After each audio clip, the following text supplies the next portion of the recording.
Hi students, today we are going to see History Unit 8, Status of Women in India Through the Ages. Today we are going to see Unit 8, Status of Women in India Through the Ages.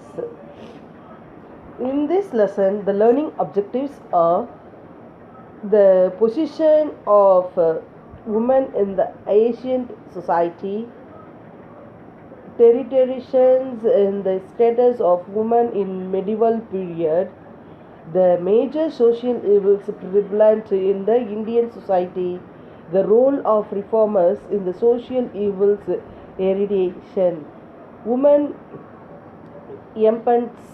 emancipations through education, social legislations and empowerment.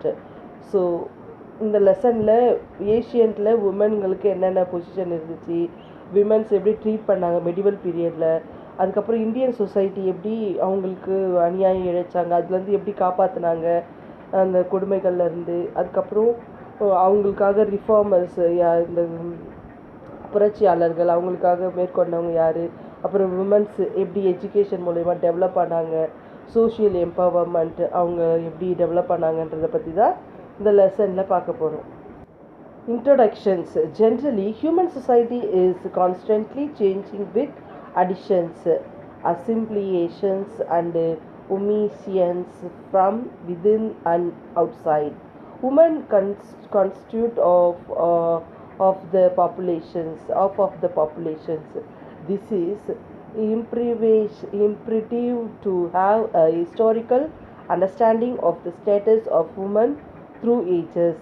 So நார்மலாகவே human சொசைட்டியில் வந்து கான்ஸ்டண்ட்டாக ஏதாவது ஒரு change அடிஷ்னலாக நடந்துக்கிட்டே இருந்திருக்கும். ஒரு சேஞ்சஸ் இருக்கும், இல்லைன்னா புது மாற்றங்கள், இல்லை எதையாவது ஒதுக்குறது, அந்த மாதிரி ஏதாவது போயிட்டே இருக்கும்.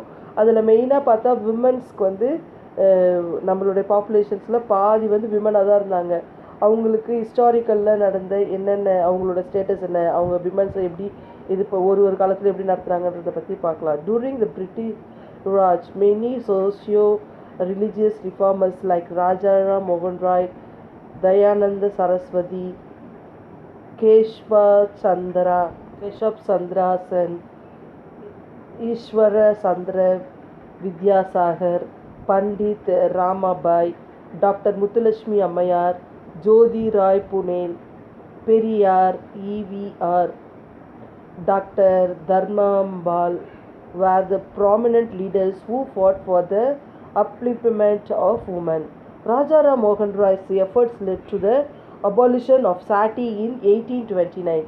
Vidyasagar's crusade for the improvement in the conditions of widows led to the passing of Widow Remarriage Act in 1856. The reformers rightly realized that female education as an emancipating agent in eradication social evils. So they started girls' school in various parts of the country. So மெயினாக என்ன சொல்கிறாங்கன்னா, நிறைய reformers வந்து இருந்தாங்க அந்த பீரியடில். ராஜாராம் மோகன் ராய் அவர் வந்து இதுக்காக போராடினார், சாட்டி இருக்கக்கூடாது அப்படின்னு போராடினார். அதுக்கப்புறமேட்டு ஈஸ்வர சந்தர் அவர், அதுக்கப்புறம் டாக்டர் முத்துலட்சுமி அம்மையார், இவங்க எல்லாருமே வந்து பெண் விடுதலைக்காக ரொம்ப பாடுபட்டாங்க அப்படின்னு சொல்கிறாங்க. இந்த position of women Asian period. In the ancient Hindu civilizations of India, evidence show the worship of the mother goddess. Hence, the adorations for the mother is evident during that period. During the Rig-Vedic period, it is believed that the position of wife was honorable and woman's position was acknowledged, especially in the performance of religious ceremonies. So என்ன சொல்கிறாங்கன்னா, Asian பீரியடில், அதாவது பண்டைய காலத்தில் அப்போல்லாம் வந்து Hindu civilisation இருக்கும்போது பெண்கள்லாம் வந்து கடவுளுக்கு சமானமாக மதிக்கப்பட்டாங்க. அதனால தான் மதர் காடஸ்லாம் உருவானாங்க. ஒய்ஃப்லாம் வந்து ஒரு வணக்கத்தக்கவங்களாக இருந்தாங்க. அவங்களுடைய பொசிஷன் வந்து ரொம்ப நல்ல ஒரு இதுவாக இருந்துச்சு, ஆனரபிளாக இருந்துச்சு. மெயினாக இந்த ரிலீஜியஸில் வந்து ரொம்ப அவங்களுக்கு இம்பார்ட்டன்ஸ் கொடுத்தாங்க அப்படின்னு சொல்கிறாங்க. During later Vedic age, we witnessed a transcendental development in the status of women, restricting a role in the social life except in the performance of religious sacrifices. A social and political freedom was restricted. Sati became popular during the later Vedic period, where the widow either chose for themselves or were forced to jump into the prey for their husbands. The practice, the Pratachal system became a recreate. Women were denied to study Vedic scriptures. So என்ன சொல்கிறாங்கன்னா later Vedic பீரியடில் வந்து கொஞ்சம் கொஞ்சமாக பெண்களுக்கு அநியாயம் இழைக்க ஆரம்பித்தாங்க. Social மெயினாக வந்து சோஷியல் இதில் வந்து அவங்களுக்கு ரொம்ப ரொம்ப அநியாயம் நடந்துச்சு. குறிப்பிட்டு சொல்லணுன்னா லேட்டர் வெடிக் பீரியடில் தான் வந்து என்னது அந்த சாட்டிங்கிற ஒரு கணவர் இறந்துட்டு அவர் கூடவே மனைவியை இறந்துடணும், அவங்களுக்கு விருப்பம் இருந்தாலும் இல்லைனாலும் அவங்க வந்து என்ன பண்ணிடுவாங்க, அவங்க கூட இறந்துடுவாங்கன்ற விஷயம்லாம் ஏற்பட்டுச்சு.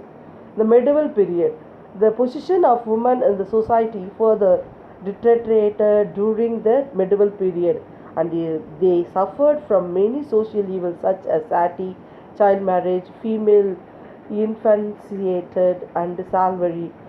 Normally, monogamy was in practice, but among the rich, polygamy was prevented. Sati was the practice, particularly among the royal and upper sastra of the society. Widow remarriage was rare. Devadasi system was in practice in some part of India. Among the Rajputs of Rajasthan, the Johar was practiced. The condition of widow became miserable during the medieval period, but we don't ignore the fact that the Mughal ruler Akbar attempt to abolish sati. So சாட்டி child marriage இன்ஃபன்சரி இதெல்லாம் வந்து அப்போ வந்து ப்ராக்டிஸில் இருந்துச்சு medieval பீரியடில் அப்படி சொல்கிறாங்க. British period for centuries women in India had been subordinate to men and social oppressions. The major effect of a national awakening in the 19th century was seen in the field of social reform. So British பீரியடில் கொஞ்சம் reforms வர ஆரம்பிச்சிச்சு, எழுச்சி வர ஆரம்பிச்சு. பெண்கள்லாம் வந்து கொஞ்சம் கேள்வி கேட்குற அளவுக்கு அவங்க வந்து தகுதி உள்ளவங்களாக அவங்கள ஆக்கிக்கிட்டாங்க. The enlightened persons increasingly revolted against regret social evil and outdated customs.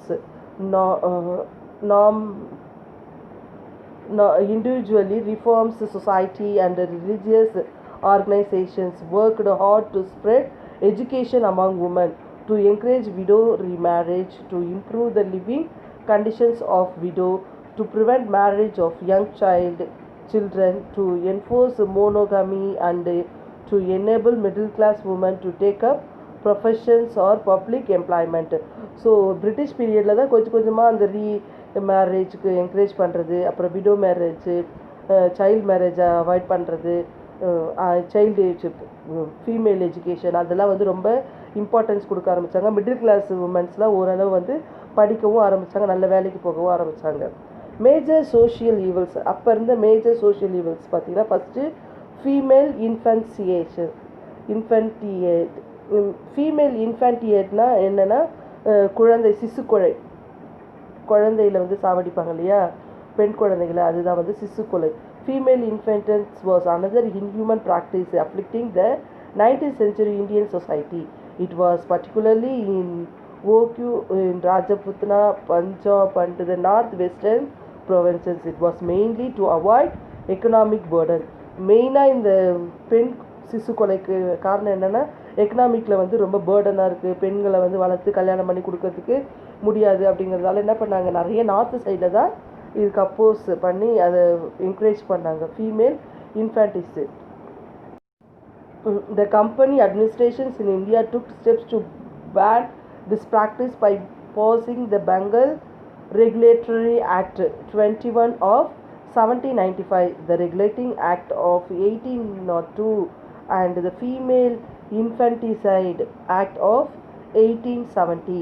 So இந்த பெண் சிசு கொலை வந்து ஆக்ட் 21 ஆஃப் 1795 ரெகுலேட் பண்ணாங்க. இங்கே பெங்காலில் ஃபீமேல் ஆக்ட்னு சொல்லிட்டு உருவாக்குனது வந்து 1870 வந்து உருவாக்குனாங்க. Next female foeticide. Female foeticide is also an inhuman practice which cuts across the caste, creed, class and religious boundaries. Whether it is female infanticide or female foeticide, the prime motive remained the same. In order to ban the female foeticide and sex determinations, the central government passed various acts. The foeticide, female ஃபோர்ட்டிசைட்னா கருவிலே கலைக்கிறது, கருக்கொலை, அதாவது கருவிலே வயிற்றில் குழந்தை வளர்றதுக்கு முன்னாடி அது பெண் குழந்தையாக இருந்தால் அதை கலைச்சிருவாங்க இல்லையா, அந்த மாதிரி பண்ணுற கொலைகளை வந்து தவிர்க்கணும் அப்படின்னு சொல்லிட்டு நிறைய ஆக்ட்ஸ் கொண்டு வந்தாங்க central government. Child marriage. The practice of child marriage was another social disgrace for the woman. Child மேரேஜ்லாம் தெரியும், சின்ன பொண்ணுங்களை, ரொம்ப சின்ன குழந்தைங்களை என்ன பண்ணுவாங்க, பெரிய ஒரு வயசானவருக்கு கல்யாணம் பண்ணி கொடுக்குறது அந்த மாதிரி பண்ணுவாங்க. ஸோ அந்த சைல்ட் மேரேஜ் கூட இதுக்கு கேர்ள்ஸ்க்கு அகெயின்ஸ்ட் ஆன விஷயம். In 1930 the central legislative assembly passed Rai Sahib Harbilas Sarda's child marriage bill fixing the minimum marriageable age for boys at 18 and 14 for girls. It was later amended to 18 for girls and 21 for boys according to Hindu Marriage Act 1995. 1995 வந்து என்ன பண்ணாங்க, 1930 வந்து பெண்களுடைய கல்யாண வயசு வந்து 14, ஆண்களுக்கு 18 அப்படின்னு வச்சாங்க. அதுக்கப்புறம் 1995 வந்து பெண்களுடைய திருமண வயது வந்து 18, பாய்க்கு வந்து 21 அப்படி சொல்லிட்டு மாற்றி வச்சாங்க. எதனாலனா இந்த சைல்ட் மேரேஜை வந்து இது பண்ணணும், அபாலிஷ் பண்ணணும் சொல்லிட்டு இந்த மாதிரி ஆக்ட் எல்லாம் கொண்டு வந்தாங்க. நெக்ஸ்ட் சாட்டி. Sati was social evil that prevailed in Indian society, especially among the Rajputs. Earlier it was a voluntary act, but later the relatives forced the widow to sit on the funeral fray. The Italian traveller Niccolo Conti, who visited Vijayanagara about the year AD 1420, noted that the inhabitants of this region marry as many wives as they please, who are burnt with their dead husbands. So சாட்டின்றது வந்து நான் already சொல்லியிருந்தேன் இல்லையா, கணவர் இறந்தாருன்னா அவர் கூடவே வந்து எனது மனைவியே இறந்து போயிடணும் அப்படி சொல்லிட்டு. ஸ்டார்டிங்கில் வந்து ராஜபுட்ஸ் தான் இது வந்து ரொம்ப ஃபாலோ பண்ண ஆரம்பித்தாங்க. அவங்க மூலயமா தான் எல்லாருக்கும் அப்படியே பரவுச்சு. இல்லை மெயினாக என்னென்னா ஒய்ஃபே இறந்து போயிட்டு இருந்த ஒரு பீரியடில் கொஞ்ச நாள் ஆக ஆக ரிலேட்டிவ்ஸ் வந்து என்ன பண்ணாங்க, அவங்கள வந்து ஃபோர்ஸ் பண்ணி கணவர் இறந்துட்டு அந்த ஃபியூனரல் ஃபயர்லேயே அந்த ஒய்ஃபே தள்ளி விட்டுருவாங்க. அந்த மாதிரி இருந்துச்சு. இதை வந்து இட்டாலியன் ட்ராவலர் நிக்கோலோ காண்டி வந்து அவர் விஜயநகரா விசிட் பண்ணும்போது இந்த நிகழ்ச்சியை பார்த்து அவருடைய புக்கில் நோட் பண்ணி வச்சுருக்காரு. இந்த மாதிரி இந்தியாவில் இந்த மாதிரி ஒரு இது கல்ச்சர் வந்து ஃபாலோ பண்ணுறாங்க, இறந்து போன ஹஸ்பண்ட் கூட உயிரோடு இருக்க ஒய்ஃபை வந்து எரிச்சிடுறாங்க அப்படிங்கிற ஒரு விஷயத்த அவர் அதில் பதிவு பண்ணியிருக்காரு. When Lord William Bentinck took up the question of sati, he found that the abolition had been recommended by the judges of the criminal courts. He passed regulations 17 on December 4, 1829, declaring the practice of sati or burning or burying alive the widow of Hindus illegal and punishable by criminal courts. Similar legislative measures were enacted soon after the Bombay and Madras. So William Benedict வந்து இதை ரொம்ப தீவிரமாக இதுக்கு act pass பண்ணார். 17 ஆக்டில் வந்து December 4, 1829 இந்த மாதிரி சட்டத்துக்கு விரோதம், இதெல்லாம் வந்து சட்டத்துக்கு சாட்டி வந்து சட்டத்துக்கு விரோதமானது, இது யாரும் செய்யக்கூடாது அப்படின்னு சொல்லிட்டு எல்லா சிட்டிஸ்லேயும் இதை ஒரு லாவாக ஆர்டர் பண்ணாங்க, ஆக்டாக கொண்டு வந்தாங்க. Next devadasi system. The word Devadasi, Sanskrit or Devar Adayal Tamil means servant of God. Dancing girl is dedicated to the service of God in the temple. Devadasi system was a social evil. There was also tradition of dedicating one daughter to the temple. In addition to taking care of the temple and learned and practiced Bharatanatyam and other classical traditional Indian arts. So devadasi சிஸ்டங்கிறது வந்து என்னென்னா, கோவிலில் வந்து ஒரு பெண்ணை தத்து கொடுத்துருவாங்க. அவங்க அங்கேயே இருப்பாங்க, அங்கேயே வளருவாங்க. அவங்க வந்து அங்கே இருக்க கடவுளை வர்றவங்களுக்கு வந்து மகிழ்ச்சிப்படுத்தணும், டான்ஸ் ஆடணும். அதுதான் வந்து அவங்களோட சிஸ்டமேட்டிக்காக இருந்துச்சு. Doctor Muthulakshmi Ammaiyar, who was the first woman doctor in India, dedicated herself for the cause of abolishing the crueler practice of Devadasi system from Tamil Nadu. Appreciating her role in the agitations against Devadasi system, she was nominated to the Tamil Nadu Digestive Council in 1929. Periyar E.V. Ramaswamy was instrumental in passing the Devadasi abolition bill. Dr. Muthulashmi Ammayar proposed the bill to the Madras Legislative Council in 1930. So 1930 வந்து முத்துலட்சுமி அம்மையார் வந்து என்ன பண்ணாங்க, தேவதாசி சிஸ்டத்துக்கு அகேன்ஸ்டாக அதை abolish பண்ணுறதுக்கு bill கொண்டு வந்தாங்க. Next, role of social reformers.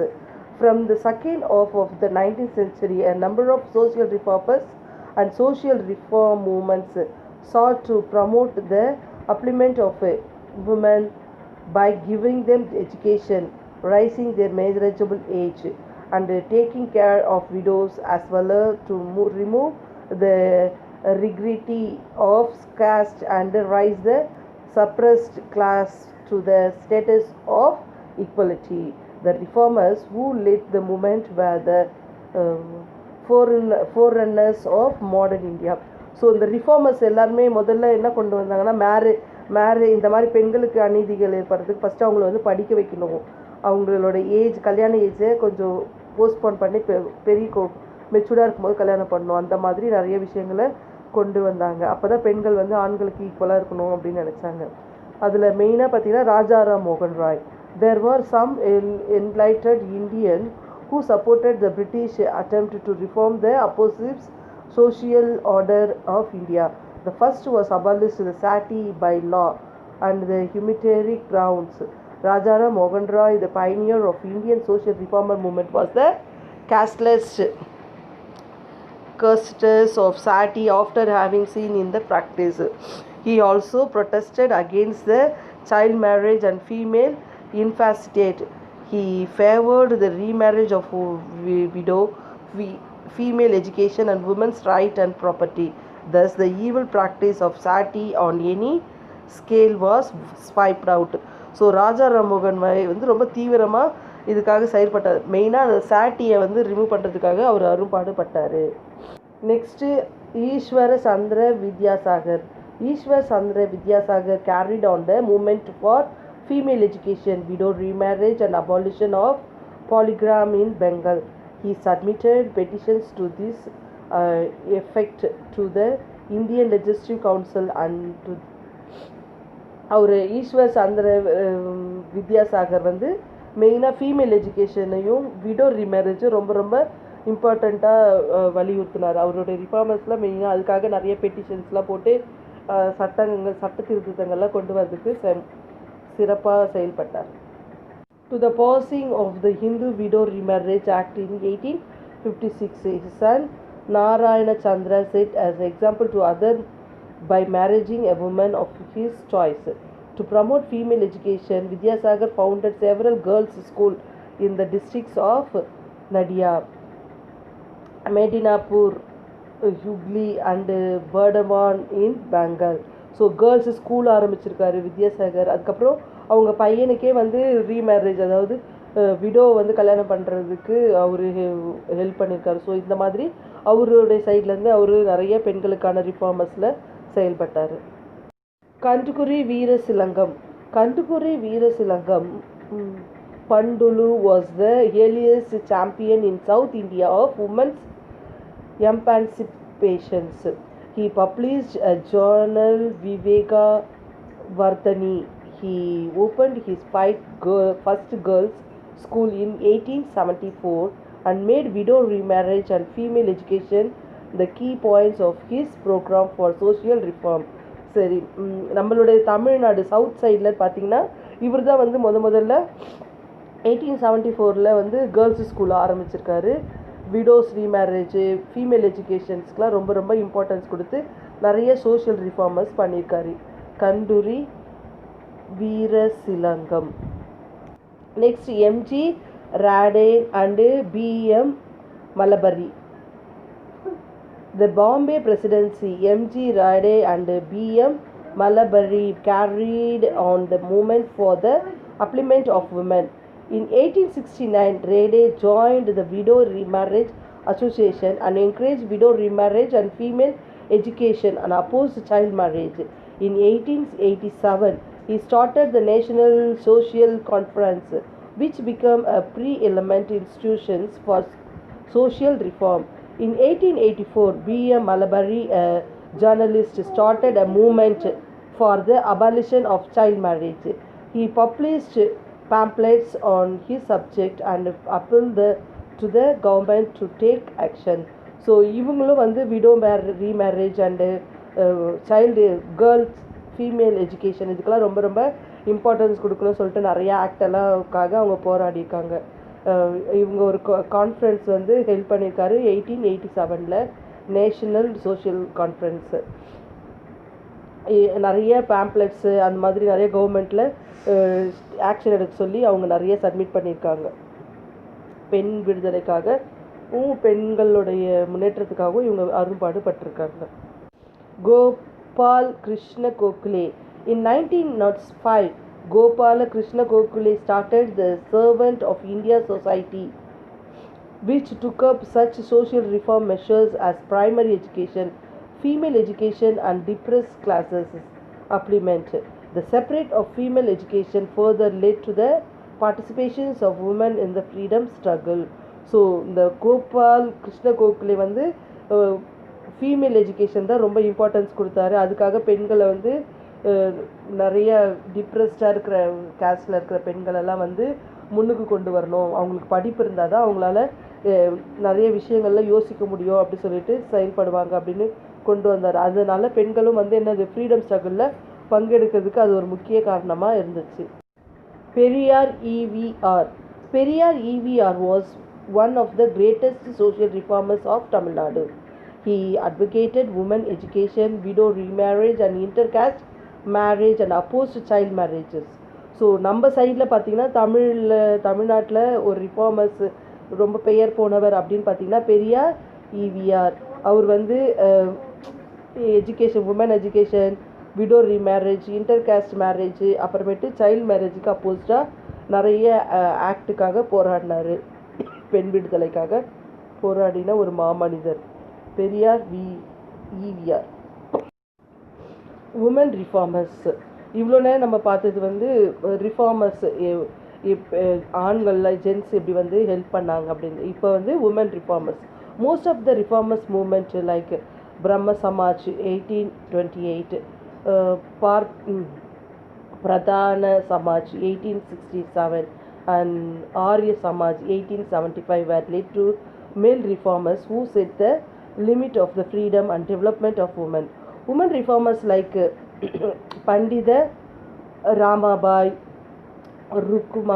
Rukmabai and Tarabai Shinde tried to extend further. In 1889, Pandita Ramabai opened Sarada Sadan Home of Learning for Hindu widow in Bombay.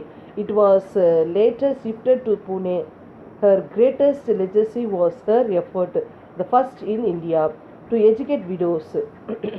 So Dr. Annie Besant, who came to the Europe and joined it, it also developed gender social reformers program. So Annie Besant அம்மையாரும் இதில் கலந்து பெண்களுடைய ரிஃபார்மர்ஸ்க்காக, social ரிஃபார்மர்ஸ்க்காக போராடினாங்க. Doctor S Dharmambal was another reformer who was very much influenced by the ideas of Periyar. பெரியாரோடைய ஐடியாவில் ரொம்ப இம்ப்ரெஸ்டான DS Dharmambal அவங்க வந்து என்ன பண்ணாங்க, பெண் விடுதலைக்காக போராடினாங்க. She showed great interest in implementing widow remarriage and women education among Moovalur Ramamurdam Ammayar raised her voice against Devadasi system along with Dr. Muthulashmi Ammayar. Doctor Muthulakshmi அம்மையாருக்கு துணையாக தேவதாசி சிஸ்டத்தை அபாலிஷ் பண்ணுறதுக்காக ராம அமிர்தம் அம்மையாரும் வந்து செயல்பட்டாங்க. இந்த இந்த மூவரும் ராம அமிர்த அம்மாள் நினைவு marriage assistance scheme, a social welfare scheme to provide financial assistance to poor women as poverty was the root cause for all these evils. So இவங்க மூவலூர் ராம அமிர்தம் அவங்க வந்து என்ன பண்ணாங்க, ஒரு ட்ரஸ்ட் மாதிரி ஆரம்பித்து கஷ்டப்படுற பெண்களுக்கு வந்து அதுலேருந்து ஃபினான்ஷியலாக ஹெல்ப் பண்ணுறதுக்கு ஒரு ஸ்கீம், ஒரு ட்ரஸ்ட் ஏற்படுத்தி அது மூலயமா அவங்கள வந்து என்கரேஜ் பண்ணாங்க. Next, woman in freedom movement. In the early anti-colonial struggle, women played a major role in various capacities. Velu Nachiyar of Sivaganga fought violently against the British and restored her rule in Sivaganga. Belgam Azad Mahal Rani Lakshmi Bai of Jhansi led an armed revolt of 1857 against the British.